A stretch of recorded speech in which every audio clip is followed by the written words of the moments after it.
আসসালামু আলাইকুম এভরিওয়ান, আশা করছি সবাই ভালো আছেন। আজকের ভিডিও লেকচারে আপনাদের সবাইকে স্বাগতম।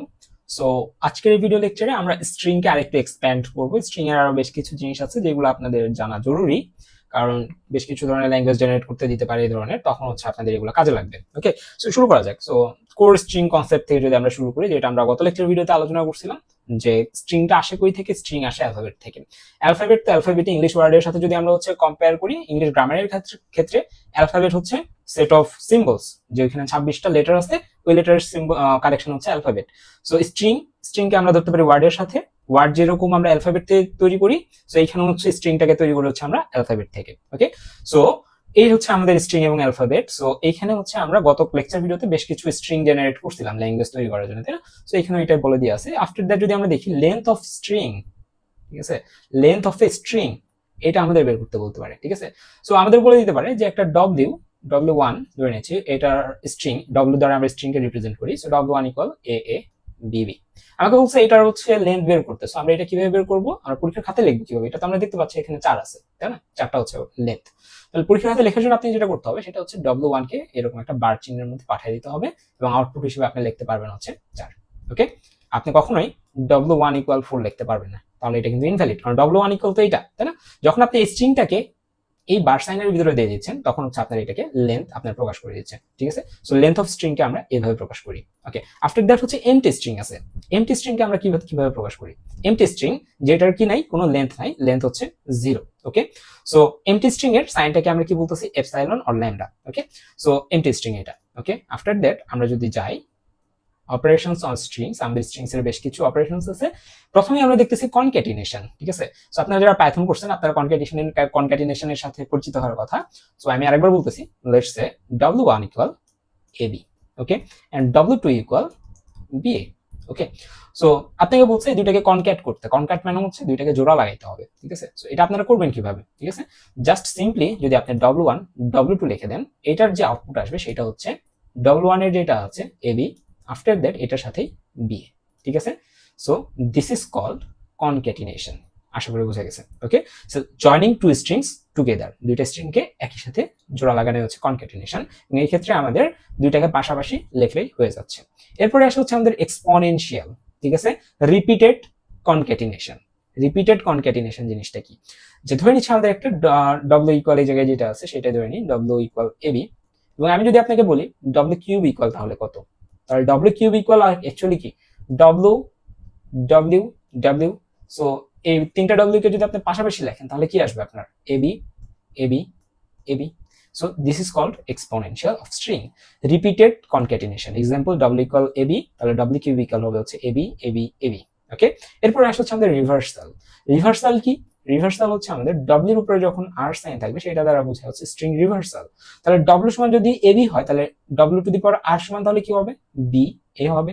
ওকে, W সমান যদি ABC হয়, তাহলে W to the power R সমান তাহলে কি হবে? CBA। Okay, fine. এরপর আসছে হচ্ছে সাবস্ট্রিং। সাবস্ট্রিং কি?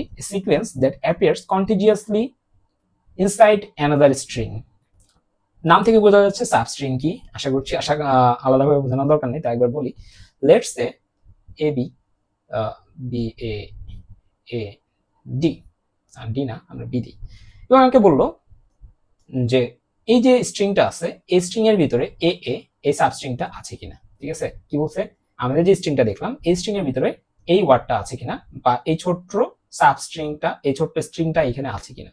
আমরা যদি খুঁজে দেখি এখানে আছে, সো এটা হচ্ছে এখানকার সাবস্ট্রিং। ওকে, সো এই যে এখানে যদি আমরা দেখি example BC is a substring of এই যে ABCDE, তাই না? সো এই জায়গায় সে এই জায়গায় অবস্থান করছে, সো এটা হচ্ছে তার সাবস্ট্রিং।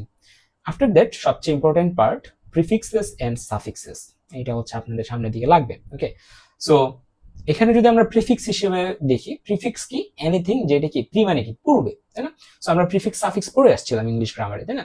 সো প্রিফিক্স কোনগুলো ছিল? যেগুলো ইংলিশ ওয়ার্ডের সামনে বসে, তাই না? সো যেমন হচ্ছে অ্যাবল, অ্যাবলের সামনে যদি ইন বসে, তাহলে ইন কি আমাদের একটা প্রিফিক্স, তাই না? সো এখানে যদি আমরা প্রিফিক্স দেখি, এই ইনাবলের ক্ষেত্রে যদি আমরা প্রিফিক্স বের করতে যাই, তাহলে আমাদের যেটা হবে, এই ইনাবল সহ তার সবগুলো চলে আসবে এখানে। ঠিক আছে, লাইক আমাদের হচ্ছে পূর্বে বলতে আমরা এই পজিশন থেকে ধরবো। ধরে নিচ্ছি এখানে আমাদের একটা ফাঁকা কিছু আছে। ওকে, সো এটার পূর্বে কি কি আছে? সবগুলাই হচ্ছে তার প্রিফিক্স হবে। লাইক এটার পূর্বে কি আছে, পুরো ইনাবল ওয়ার্ডটাই আছে, সো ইনাবলকে রাখলাম। তারপরে কি আছে, তারপরে E N A B L, মানে ই বাদে অংশ আছে। তারপরে কি আছে, ই এন এ বি আছে। তারপরে আর কি আছে, ই এন এ আছে। তারপরে আছে ই এন, তারপরে আছে ই। যখন ই শেষ হয়ে যাবে, এই সাইডে কি একটা আছে, ফাঁকা স্ট্রিং আছে না? প্রত্যেকটা স্ট্রিং এর একটা কি আছে, ফাঁকা স্ট্রিং আছে, তাই না? এমটি স্ট্রিং আছে। সো এখানে সে এটা আছে। ওকে, সো এটাই হচ্ছে বিষয় যে প্রিফিক্সের ক্ষেত্রে যদি আমাদের বলে, তখন হচ্ছে আমাদের এরকম ভাবে কাজটা করতে হবে, ইনক্লুডিং দ্য ওয়ার্ড। যে ওয়ার্ডের বলবে বা যে স্ট্রিং এর বলবে, সেই স্ট্রিং সহ সবগুলো হচ্ছে আমাদের prefix. Any beginning segment of a string, like এখানে আমরা যদি দেখি এবিসি, তাহলে এবিসির ক্ষেত্রে এরা কি করছে, প্রথমে হচ্ছে এই সাইড থেকে তারা কাউন্ট করছে। প্রথমেই আমাদের এমটি স্ট্রিংটা আছে, তাহলে এমটি স্ট্রিং লিখছে। তারপরে এ আছে, এ লিখছে। তারপরে এর পরে বি আছে, তার মানে এ বি সহ লিখছে, শুধুমাত্র বি কিন্তু না, এ বি সহ। তারপরে কি আছে, এবিসি আছে, এবিসি সহ লিখছে। ঠিক আছে, ওকে ফাইন। এরপরে যদি আমরা যাই, আমাদের হচ্ছে প্রপার প্রিফিক্স নামের একটা টার্ম আছে। প্রপার প্রিফিক্সটা হচ্ছে এই যে এখানে আমরা যে ইনাবলের যে সাফিক্স প্রিফিক্সটা বের করছি, এই প্রিফিক্সে ইনাবল এক্সাক্ট যে ওয়ার্ডটা আছে, এই ওয়ার্ডটা বাদে যে হচ্ছে আমাদের প্রিফিক্সটা, সেইটা হচ্ছে আমাদের proper prefix. Any prefix that's not the whole string, যেটার মধ্যে কি নাই, ওই হোল স্ট্রিংটা নাই। এবিসির ক্ষেত্রে যদি আমরা দেখি, এখানে ছিল এবিসি, বাট এখানে এবিসি নাই। ঠিক আছে, অর্থাৎ হোল স্ট্রিং যেটার আমরা প্রিফিক্স বের করতেছি, সেইটার ছাড়া যে সেটটা, সেটা হচ্ছে আমাদের এখানকার প্রপার প্রিফিক্স। আশা করি বোঝা গেছে। ওকে, সো আফটার দ্যাট আমরা সাফিক্সে আসি।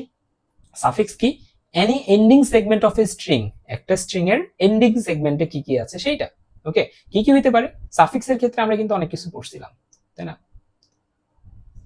ওকে, দেন হচ্ছে আমরা যদি সাফিক্সের ক্ষেত্রে দেখি, এখানকার এবিসি যদি আমরা দেখি, এবিসি, তাহলে আমাদের এখানকার সাফিক্স বের করতে বলে আমরা এগেন কি করব, আমাদের হচ্ছে এই সাইড থেকে আমরা কাউন্ট শুরু করি, তাই না? যে আমরা সর্বপ্রথম ধরে নিচ্ছি আমাদের এপসাইলন আছে, বা এপসাইলন আপনারা পরে দিলে হবে, যে প্রথমে আমাদের এই সাইডে আছে কি আছে, সি আছে, তাই না? সি লিখলাম। এরপরে কি আছে, বিসি আছে। তারপরে কি আছে আমাদের, যদি আমরা খেয়াল করি, এবিসি আছে। ওকে, সো এই ক্ষেত্রে তারপরে হচ্ছে আমাদের কি আছে, এপসাইলন আছে। ওকে, এখন আমরা যদি দেখি সাফিক্সের ক্ষেত্রেও সেম ভাবে আগাচ্ছে। এপসাইলন মানে শেষ থেকে আমরা হচ্ছে সামনের দিকে আসছি। আগের বার কি গেছি, সামনে থেকে শেষের দিকে গেছি, অর্থাৎ এ নিছি, তারপরে বি নিছি, সরি, তারপরে এ বি নিছি, তারপরে এবিসি নিছি। এবার কি করছি, আগে সি নিছি, তারপরে বি নিছি, তারপরে এ নিছি। ওকে, সো এই হচ্ছে বিষয়। আচ্ছা, এই ক্ষেত্রে একটা জিনিস খেয়াল রাখবেন, সেটা হচ্ছে এখানে যখন আমরা বানাইছি, এখান থেকে কিন্তু আপনারা সবসময় সামনের দিক থেকে যাবেন। ঠিক আছে, সামনের দিক থেকে যাওয়ার সময় জিনিসগুলোকে নিয়ে নিয়ে সামনের দিকে আগানো হচ্ছে প্রিফিক্স। আর সামনের দিক থেকে যাওয়ার সময়, পিছন দিক থেকে আসার সময় শেষের যে জিনিসগুলোর সাথে জিনিসপত্র অ্যাড করে আসে নাম হচ্ছে সাফিক্স। আশা করি বুঝা গেছে এটা। ওকে, সো বলবেন নাকি প্রপার সাফিক্স কি, প্রপার সাফিক্সের ক্ষেত্রে আমাদের ওই স্ট্রিংটা বাদে যে আমাদের জিনিসটা জেনারেট হবে, সেটা হচ্ছে আমাদের প্রপার সাফিক্স। লাইক এখানে যদি আমরা খেয়াল করি, এখানে হচ্ছে আমাদের এবিসিটা এখানে অনুপস্থিত আছে। ওকে, সো আমাদের একটা স্ট্রিং এর প্রপার সাফিক্স হচ্ছে এইটা, একটা স্ট্রিং এর প্রপার প্রিফিক্স হচ্ছে এটা, আর সাফিক্স হচ্ছে এটা। যদি খেয়াল করেন আপনারা দুইটার মধ্যে পার্থক্য বুঝতে পারবেন। ওকে, এরপর সামনের দিকে যদি আমরা একটু আগে, সাবসিকুয়েন্স কি, formed by deleting 0 or more symbols not necessarily contiguous. Okay, ACE is a subsequence of এটা, তাহলে ABCD এটার is a subsequence, এটা হচ্ছে ABC. ওকে, ACE আর কি এইটার পরে আছে। যদি আমি বলতাম যে ABCDE, লেটস সে এটার ভিতরে কি CA সাবসিকুয়েন্ট আছে এখানে? অ্যানসার হচ্ছে না, কারণ এখানে আগে এ আছে, পরে সি আছে, বাট এখানে কিন্তু মাঝখানে কি আছে, এটা কিন্তু doesn't matter. Okay, so subsequently আছে কিনা, একটার পরে কত পরে আছে সেটা ডাজন্ট ম্যাটার, বাট একটার পরে আছে কিনা। যদি আমি এখানে এসি লিখতাম, এটার এসির সাবসিকুয়েন্ট কি এখানে আছে? অ্যানসার হচ্ছে হ্যাঁ, কারণ এখানে আগে এ আছে, তারপরে সি আছে। এটা বলছে যে এই যে স্ট্রিংটা আছে, এই স্ট্রিং এর ভিতরে এসি ই সাবসিকুয়েন্ট কিনা। তাহলে এসি এর ক্ষেত্রে যদি আপনি চিন্তা করেন, তাহলে এ আগে আছে, তারপরে ধরে নিচে 1000 ওয়ার্ড আছে, তারপরে সি আছে, ডাজন্ট ম্যাটার। তাহলে এ পাইছি, সি পাইছি, তারপরে আমার কাছে ধরে নিচে 1000টা ডি আছে, ডাজন্ট ম্যাটার, পরে একটা ই আছে কিনা, হ্যাঁ আছে, তাহলে এসি ই সাবসিকুয়েন্টলি আছে এখানে। ওকে, নট নেসেসারিলি কনজিকিউটিভলি থাকতে হবে, একটার পর একটা থাকতে হবে। একটার পর একটা থাকা মানে হচ্ছে এটাকে আমরা কি বলতেছিলাম, এটাকে আমরা সাবস্ট্রিং বলতেছিলাম। ওকে, বাট এটাকে আমরা কি বলতেছি, সাবসিকুয়েন্স বলতেছি, সিকোয়েন্সের সাব। ওকে, এরপর হচ্ছে লেক্সিকোগ্রাফিক অর্ডার, এটা কম্পাইলার ডিজাইন এবং হচ্ছে পরবর্তীতে আপনি যখন ইয়েটা পড়বেন, টপটেন আমি নিজে ভুলে গেছি, সিএফজি পড়বেন, তখন হচ্ছে এগুলো কাজে লাগবে। ওকে, সো লেক্সিকোগ্রাফিক্যাল অর্ডার কি, লেক্সিকোগ্রাফিক্যাল অর্ডার হচ্ছে আপনার যদি ডিকশনারির দিকে তাকান, ডিকশনারিতে ওয়ার্ড লিপিবদ্ধ করা হয় কিভাবে, লেক্সিকোগ্রাফিক্যাল অর্ডারে, যে ওয়ার্ডের ভিত্তিতে, যে একটা ওয়ার্ড এ দ্বারা শুরু হচ্ছে, এরপরে আমি যদি বলি যে এ এ এ A B A B C, এই তিনটা ওয়ার্ড, ঠিক আছে, এই তিনটা ওয়ার্ডের লেক্সিকোগ্রাফিক্যাল অর্ডার ঠিক আছে কিনা, লেক্সিকোগ্রাফিক্যাল অর্ডার ঠিক আছে কিনা। তাহলে আমরা দেখতেছি তিনটা ওয়ার্ডই কি দ্বারা শুরু, এ দ্বারা শুরু, সো এদিক থেকে সবাই ঠিক আছে। এরপর যদি আমরা দেখি যে এই তিনটার মধ্যে যদি আমরা এখন কম্পারিজন করি, এই ক্ষেত্রে এ আছে, সো অবশ্যই বি এর আগে আসবে, সো এসে এখানে থাকবে। তারপরে হচ্ছে আবার যদি দেখি যে এ সি আছে, তার মানে এইখানকার কম্বিনেশনটা ঠিক আছে। ওকে, সো এভাবে আপনারা ডিকশনারিতে পাবেন। সো এখানে যদি আমরা দেখি অ্যাপল এবং ব্যানানার মধ্যে, অ্যাপলের ক্ষেত্রে যদি আমরা খেয়াল করি, অ্যাপল স্মলার দেন ব্যানানা কেন বলা হয়েছে, কারণ এখানে প্রথম স্ট্রিং এর প্রথম লেটারটার সাথে প্রথম কম্পারিজন হবে, তারা ম্যাচ করলে দ্বিতীয় লেটারে যাবে, বাট তারা যদি ম্যাচ না করে তাহলে তো দ্বিতীয় লেটারে যাবে না। প্রথম লেটারে যদি ভার্ডিক্ট চলে আসে কে বড় কে ছোট, তাহলে দ্বিতীয় লেটারে যাওয়ার দরকার নাই। ওকে, সো এখানে যদি আমরা দেখি এ ইজ স্মলার দেন বি, এর মানে হচ্ছে কি, এ যদি আস্কি নাম্বার দেখেন 65, সরি এটা হচ্ছে সম্ভবত ক্যাপিটাল এ, আমার 65 প্লাস 26 যত হয় তত ধরে নিচ্ছে একটা কিছু, তাহলে বিএল যে হচ্ছে এক্স আজকে বলেছে সেটা তার থেকে বড়, তাই না? তো এই ক্ষেত্রে Apple is greater smaller then banana, ঠিক আছে, কারণ বি হচ্ছে এ থেকে বড় অর্ডার। ওকে, এরপরে a string that equals it's reversal palindrome, যেটা অলরেডি আমি হচ্ছে গত লেকচার ভিডিওতে বলছি কি কি 1 to 1, তারপরে ম্যাডাম, আচ্ছা এখানে তো লেখা আছে ম্যাডাম এদিক থেকে পড়লেও যায় এদিক থেকে পড়লেও তা, 10101 এদিক থেকে পড়লেও যায় এদিক থেকে পড়লেও তা। সো এটা হচ্ছে প্যালিন্ড্রোম। তো আশা করি বোঝা গেছে যে আমাদের স্ট্রিং থেকে কি কি ধরনের কনসেপ্ট লাগতে পারে। এই ধরনের কনসেপ্টগুলো আপনাদের যখন মেশিন ডিজাইন করবেন সেই মেশিন ডিজাইন আপনাদের হেল্প করবে। তো যদি কোনো সমস্যা থাকে অবশ্যই আমাকে কমেন্টে জানাবেন। তো দেখা হচ্ছে পরবর্তী ক্লাসে। আল্লাহ হাফেজ।